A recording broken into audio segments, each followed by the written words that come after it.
Selamat datang kembali di channel Anime Zone. Pada video kali ini kita akan membahas kekuatan dari salah satu karakter terkuat di One Piece, yaitu Marshal D. Teach atau yang biasa dikenal Kurohige. Teach adalah salah satu dari 4 penguasa lautan yang saat ini posisinya sangat diperhitungkan, baik itu pihak pemerintah dunia maupun sesama bajak laut. Sebab caranya yang sangat terstruktur dan merencanakan semuanya dengan rapi membuat dirinya menjadi seorang Yonko di dunia baru. Karakter yang sangat dibenci oleh penggemar ini nyatanya tak terlalu buruk sebagai bajak laut. Sebab meskipun ia merupakan tokoh antagonis utama, namun perannya sebagai bajak laut sudah benar-benar tepat. Hal itu dikarenakan memang bajak laut dunia nyata layaknya bekerja seperti Teach dan kelompoknya. Lalu seperti apakah kekuatan serta seberapa kuat level seorang Marshal D. Teach saat ini? Gak usah berlama-lama lagi, ini dia pembahasannya. Namun perlu diingat, pembahasan yang akan kami sebutkan nantinya hanyalah sebuah opini dan spekulasi pribadi berdasarkan beberapa fakta dan informasi yang sudah dikumpulkan. Namun seperti biasa, sebelum masuk pembahasan, silahkan klik tombol subscribe dan aktifkan notifikasinya agar kalian tidak ketinggalan informasi dan teori menarik lainnya seputar One Piece dari channel Anime Zone. Kalau sudah, terima kasih.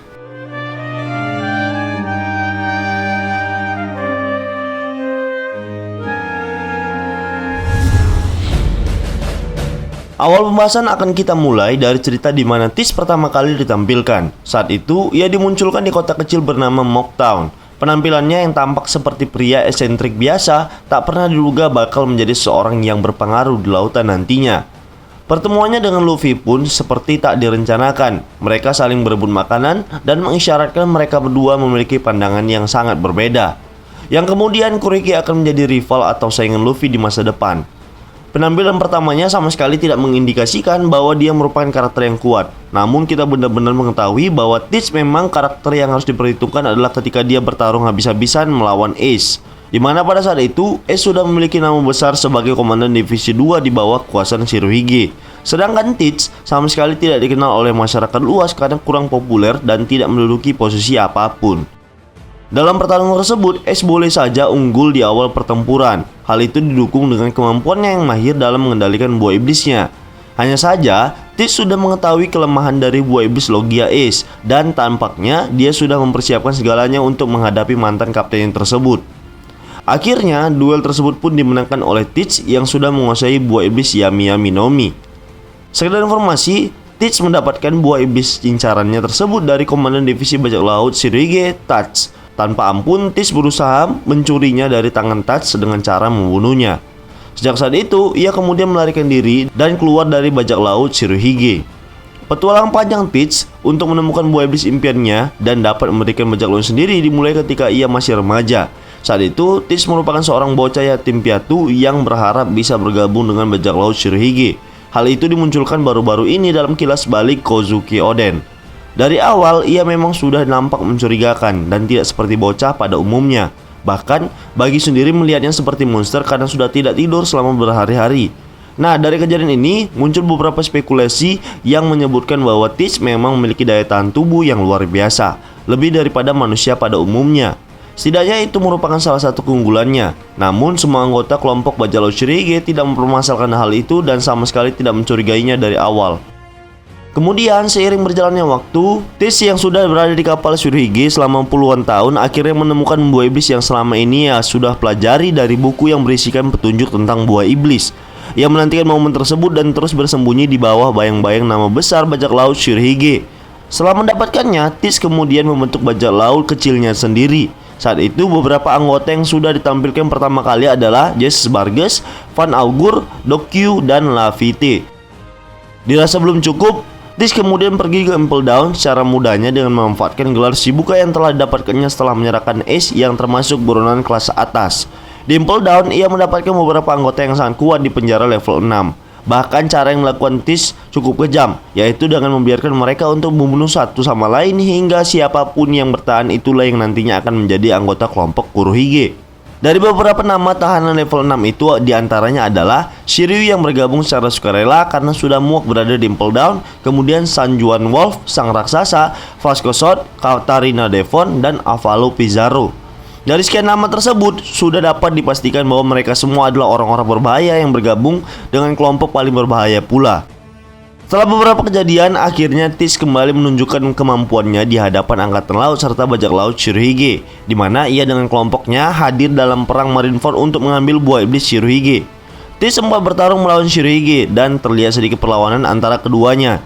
Jika pertarungan tersebut dilanjutkan 1 lawan 1, maka bisa dipastikan Teach akan kalah dengan ayahnya tersebut. Hanya saja bukan Marshal di Teach namanya kalau tidak menghalalkan sejarah cara untuk bisa mencapai sesuatu yang diinginkannya. Teach dan kelompoknya berhasil membunuh Shirohige yang sudah dalam keadaan tidak baik dan babak belur akibat pertarungannya melawan Akainu. Yap, disinilah kekuatan Teach sekali lagi mampu mengebohkan dunia. Entah dengan cara apa, ia mampu menyerap kekuatan gura-gura Nomi milik Shirohige sesaat setelah ia tewas. Hal ini jelas menimbulkan banyak sekali spekulasi, mulai dari yang bisa diterima akal sampai yang sangat tidak masuk akal sekalipun.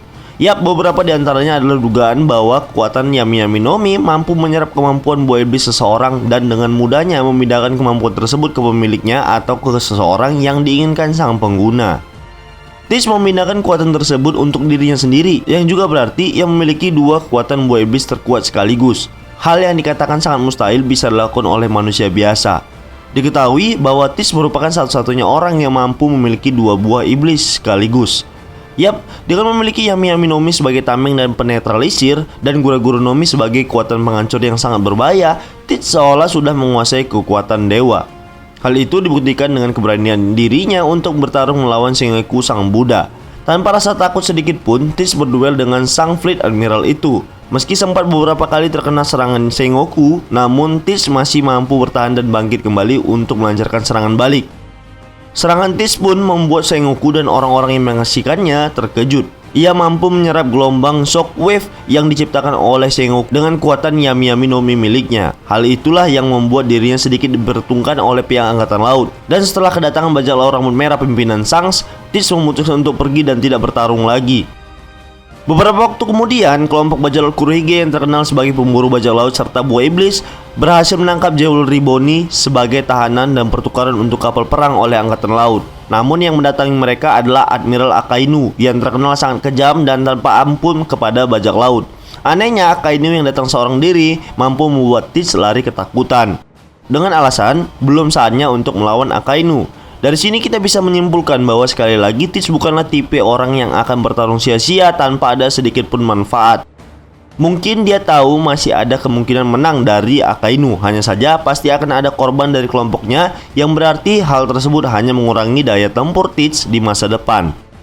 Dia juga sudah memperhitungkan siapa yang akan dihadapinya. Orang seperti Akainu tidak akan mau bernegosiasi dan termakan oleh hasutan yang biasanya dilancarkan Teach.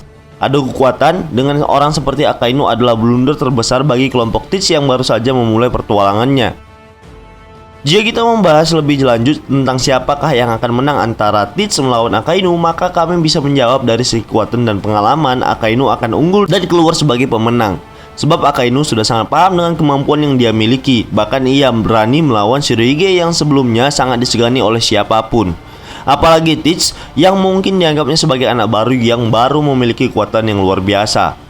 Selanjutnya, bajak laut Kurohige meladeni sisa dari bajak laut Whitebird yang dipimpin oleh Marco. Yap, entah bagaimana caranya Teach keluar sebagai pemenang dalam pertempuran balas dendam tersebut. Hal ini sungguh sesuatu yang memalukan bagi kelompok bajak laut Shirohige yang akhirnya memutuskan untuk membubarkan diri. Sejak saat itu, Teach resmi diangkat sebagai Yonko Dunia Baru, menggantikan posisi dari Shirohige. Perjalanan Teach untuk mendapatkan gelar Yonko bisa dibilang sangat singkat. Ia hanya perlu mengacapkan hal-hal yang penting saja yang bisa menimbulkan perhatian dunia padanya. Dalam kurun waktu 2 tahun, ia sudah menjabat sebagai Shichibukai dan naik posisi menjadi seorang Yonko.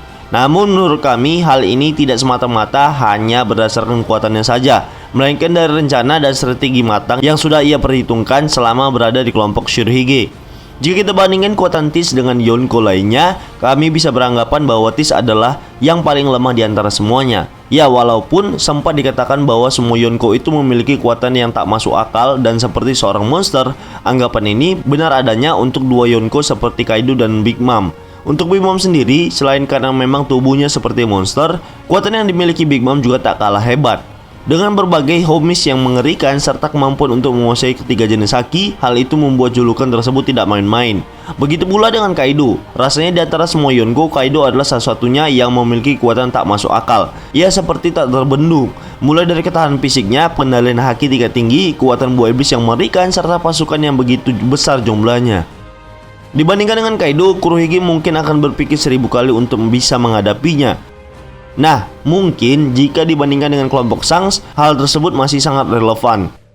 Meski kita tahu bahwa Shanks tidak mengkonsumsi buah iblis apapun serta tidak memiliki ketahanan fisik seperti Kaido atau Big Mom, namun level kekuatan haki miliknya jauh di atas Stitch. Stitch boleh berbangga dengan 2 buah iblis terkuat miliknya, namun kekuatan haki Shanks tidak bisa diantisipasi oleh kekuatan kegelapan Stitch. Kekuatan kegelapan Stitch hanya berlaku pada seseorang pengguna buah iblis, bukan seorang pengguna haki, apalagi orang tersebut adalah master haki. Jadi walaupun tidak bisa kita simpulkan begitu saja, kami tetap menganggap Stitch adalah Yonko terlemah di antara semua Yonko. Beda cerita ketika Stitch mampu menguasai ketiga jenis haki dan sudah expert dalam menggunakannya. Kita tahu dan sudah dikonfirmasi oleh Oda bahwa Stitch hanya mampu menggunakan Mushoku Haki dan Kenbunsoku Haki. Itu pun sepertinya ia terlalu mahir dalam menggunakan haki tersebut. Stitch hanya sangat bergantung pada keistimewaan buah iblis Yami Yami no Mi serta kedahsyatan dari buah iblis Gura Gura no Mi. Untuk segi kekuatan, Stitch mungkin hanya setara dengan Luffy atau Katakuri, namun bukan Stitch namanya kalau tidak menggunakan strategi licik dalam pertempuran. Jadi ia tidak hanya mengandalkan kekuatan, tapi juga cara cerdik untuk bisa menang. Seperti yang kami sebutkan sebelumnya, Stitch akan menghalalkan segala cara demi bisa memenangkan suatu pertempuran. Kalau memang pernyataan ini benar, Stitch bisa saja mengalahkan semua orang terkuat tanpa melalui duel yang murni. Jadi dapat disimpulkan bahwa kekuatan terbesar Stitch bukan terletak pada buah iblisnya saja, namun tingkat kecerdasan yang dimilikinya. Ia bisa memperhitungkan beberapa kondisi yang tidak menguntungkan baginya. Kekuatan buah iblisnya memang berbahaya, namun yang harus menjadi perhitungan dan perhatian adalah kecerdikannya.